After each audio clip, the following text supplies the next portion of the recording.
Hi, everybody. This lesson goes over ethics and engineering management. We did part one a week or two ago. Now we're going to do part two, where this is an actual case study. So, engineers in the fulfillment of their professional duties shall hold paramount the safety, health, and welfare of the public, perform services only in areas of their competence, issue public statements only in an objective and truthful manner, act for each employer or client as faithful agents or trustees, avoid deceptive acts, conduct themselves honorably, responsibly, ethically, and lawfully so as to enhance the honor, reputation, and usefulness of the profession. To recap, ethics in engineering is important, especially in management. We discussed the crucial role of ethics in engineering management. Ethical considerations guide managers in making decisions that balance the interests of various stakeholders, including employees, customers, and the public. Ethical issues in engineering management. So we explored common ethical issues in engineering management, such as conflicts of interest, resource allocation, and balance between cost, quality, and safety. We did the case study of the Challenger. We examined the Challenger disaster to help highlight these issues. We discussed how conflicts of interest and pressure to meet deadlines led to decisions that compromised safety and resulted in a tragic accident. We discussed how ethical theories such as utilitarianism and social contract theory are part of engineering management. We emphasized the importance of ethical decision making in engineering management. This involves recognizing ethical issues, gathering information, generating and evaluating options, making a decision, and reflecting on the outcome. Ethical considerations are integral to engineering management and can significantly impact the outcome of decisions. Engineering managers often face complex ethical dilemmas that require careful consideration and balancing of various interests. Case studies like the Space Shuttle Challenger disaster provide valuable insight into the real-world implications of ethical decision-making in engineering management. Ethical theories provide useful framework for analyzing ethical dilemmas and guide decision-making. Ethical decision-making is a process that involves recognizing ethical issues, gathering information, generating and evaluating options, making a decision, and reflecting on the outcome. Okay. All right, if you have not already, please watch the video about the Therac 25 that I provided. Should be in the link, or it should be in the description of this video, just in case. So we're going to provide some background information that they mentioned in the video. We're talking about the 1980s. The company involved was AECL, Atomic Energy of Canada Limited. Therac 25 treated dermal cancer with direct electron beams. This came from the Therac 6. It also treated deep-seated tumors with high-energy X-rays. This is the Therac 20. Previously required two different machines. The first computer-operated medical radiation machine, the software 100% controlled the safety system. It was compact and computer-operated, and it was effective. Note, confidence in the software allowed for limited testing. All right, so since you're watching this from home, I want you to give me 2 or 3 ethical issues you see with this machine based off of contract theory, utilitarianism, and NSPE. We'll give you a minute. Please pause the video and come up with the possible ethical issues. All right, so for contract theory, there is an implicit social contract between the healthcare provider and, by extension, the manufacturer of healthcare equipment and the patient, which the patient expects to have some level of safety when they're treated. The manufacturer, AECL, failed to fulfill its part of social contract by not thoroughly testing the Therac 25. Additionally, this is also an actual lawbreaker nowadays. At the time, it was not. Um, by skipping the safety tests, they're not ensuring or they're not protecting the safety and health and welfare of the public.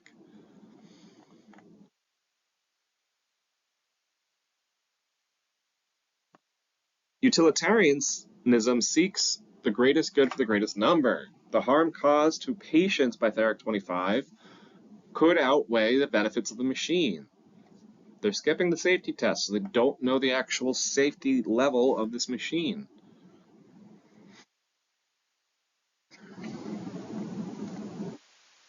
The Therac 6 and the Therac 20 provided the same benefit as the Therac 25. So from the point of view of the patient, they'd have rather waited to use those machines than use this machine that has a risk associated with it.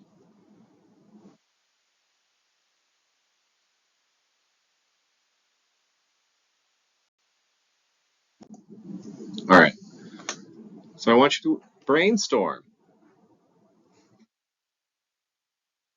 Can you see any of the solutions posing an issue with cost, schedule, or quality? How would you communicate these issues to the product manager, to the customer, and to the patient? Please email me before you proceed to the next slide.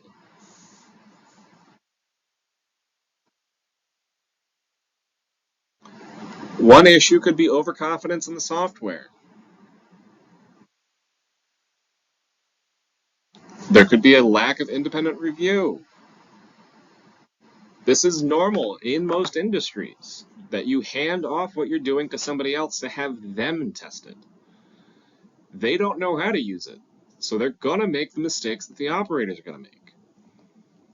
If they make an egregious mistake, you need to fix it.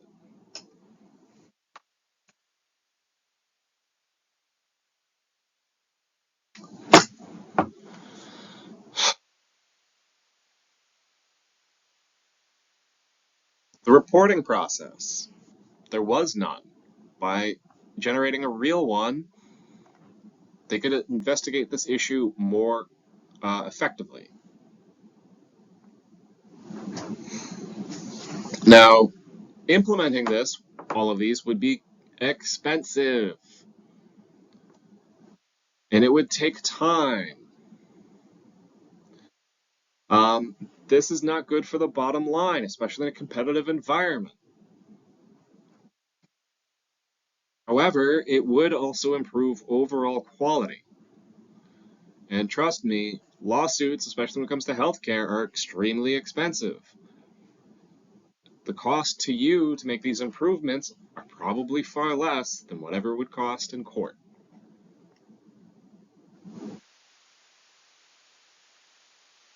Now, if you had to talk to the product manager, you'd have to explain the potential risks and proposed solutions, emphasizing the potential long-term benefits in terms of safety, reputation, legal liability. And you'd have to use data. You can't use opinions here, and examples to support your argument. To the customer, focus on the commitment to safety and quality, and explain any changes to the project plan or schedule in terms of these priorities. Be transparent about the reasons for these changes and the benefits they will bring. The patient. In the case of medical devices like Therac 25, it's crucial to communicate any potential risks and steps being taken to mitigate them. This should be done in a clear, non-technical language, focusing on the commitment to patient safety. I need to make a quick point because I'm sure some people are doing a head scratcher right now. Isn't the customer and the patient the same person? They are not. When it comes to medical devices, the customer is the hospital, not the patient.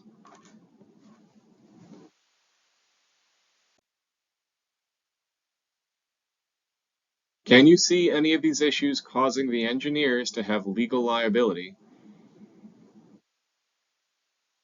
What, if any, organization would you contact to check regulations?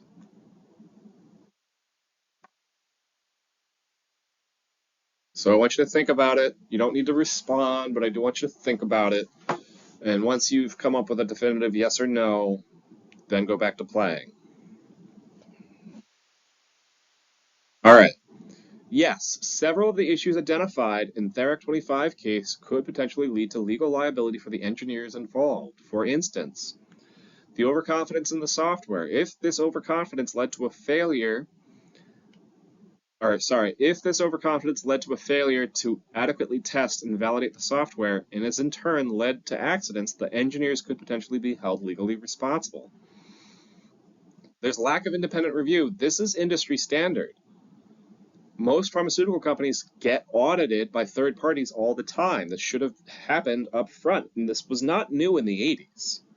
If it can't be shown that a lack of independent review was a contributing factor to the accidents, this could also potentially lead to legal liability. Poor handling of the reports. If they were just simply ignored, which appears to be what happened, and they were not addressed, and this led to further accidents, which is basically what happened, this could also potentially result in legal liability. Now, in this case, who do you contact? Who do you tell? In terms of checking regulations, there are several organizations that would be contactable, depending on the specific nature. In this case, the Food and Drug Administration has an anonymous hotline that you can call. Other first world countries have equivalents. You could contact NSPE or IEEE if you have any real concerns. They usually also have a legal body that will help protect you as long as you're part of their organization. The reason I reference IEEE here and not NSPE is because this was a software electrical issue, not a mechanical problem. You could contact ISO. And then there's a handful of national and regional health organizations that you can contact, like OSHA or the CDC, and explain to them this issue. They might not be able to solve the problem for you. They might not even be the right people to contact, but they will tell you who does have jurisdiction. Remember, it's important to seek legal advice when dealing with potential legal liability and regulatory compliance issues. All right. So to recap what you saw in the video, 2 patients, one in Ontario and one in Washington, received lethal doses of radiation. Both events, the operators state they saw error before the event. AECL assesses the failure and attributes it to operator error. No action was taken. Early 1986, 3 patients, 1 in Washington, 2 in Texas, received lethal doses of radiation. All events, the operator states they saw error before the event. AECL assesses the failures and attributes it to operator error. Again, no action is taken.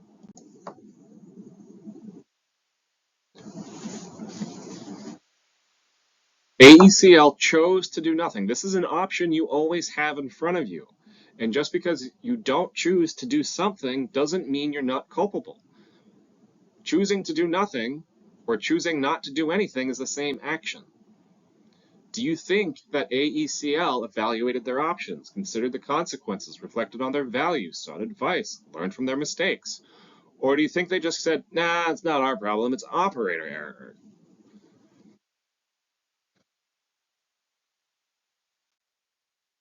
So this is a modified Ishikawa diagram.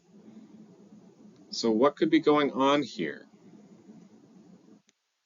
So for machine factors, it might be a software error, could be hardware failures, the user interface might not be very good. It could be human factors, meaning the operators need more training. Remember, computer skills were not very good in the 80s, and these operators probably weren't software engineers.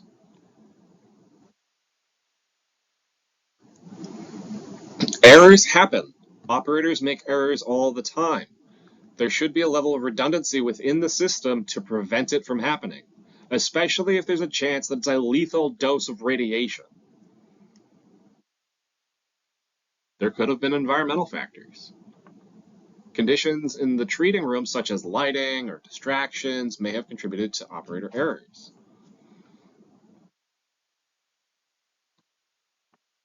Management.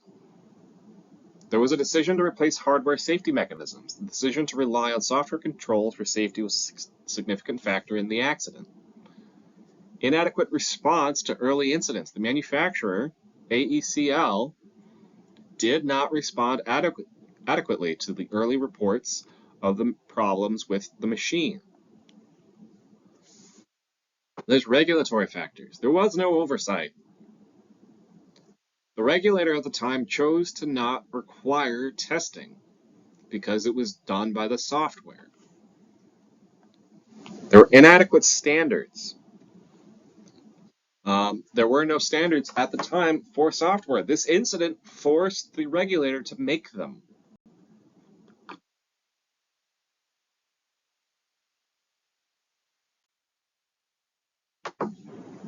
All right, so let's talk about the do-nothing strategy of AECL. Based on our fishbone, do you think AECL should have done something besides blame the operators?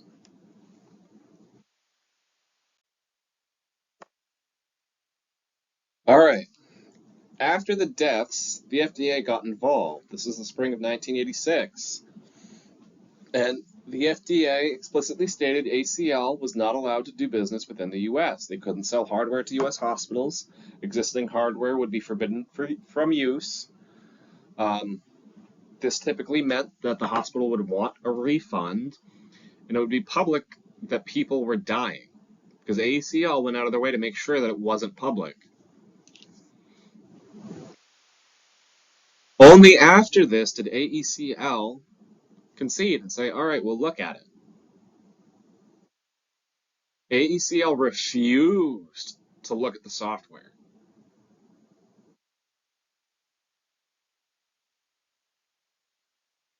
AECL said that it was the hardware, that a microchip was to blame, and they performed a recall and they replaced the microchip on all of the machines.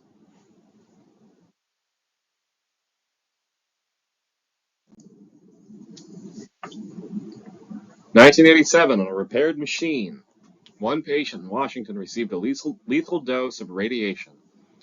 The operator states they saw error before the event. AECL assesses the failure and attributes it to operator error. Again, can you imagine? So surprised. No action was taken. FDA did not like that response. FDA formally refuses AECL's license again. At this point, U.S. hospitals no longer wanted to do business with AECL because their hardware kept killing people and they were not a good business to work with. FDA goes straight to the public. FDA orders independent company to review the Therac 25. That company immediately identified the bug, and it was in the software. And they were able to replicate it immediately. All right, so there was some conflict of interest here that exacerbated the problem. So one thing in industry and one thing I have found that self-review is not great. It's common for people to not be able to review their own work. I have trouble reviewing my own work, not because I don't think I can make mistakes, but because I just don't see my own mistakes sometimes. And there are a lot of people that honestly believe that they're perfect and they don't make mistakes. This is a case of that. Now, you do need to make some attempt to review your own work and fix your own problems before you hand it off to the customer or other people, your managers. But on big projects, you do need a second pair of eyes that is unbiased, which means a different company. Organizations responsible for both creating and reviewing a product risk overlooking issues related to their reputation, costs, and schedule. This is extremely common. In engineering, small errors can kill people, which makes the stakes really high. AECL was blind to their own error and was unable to fix it. Now, I need to point out what AECL did is a type of bias where they can't make mistakes. And this isn't they can't make mistakes because they need everything to work.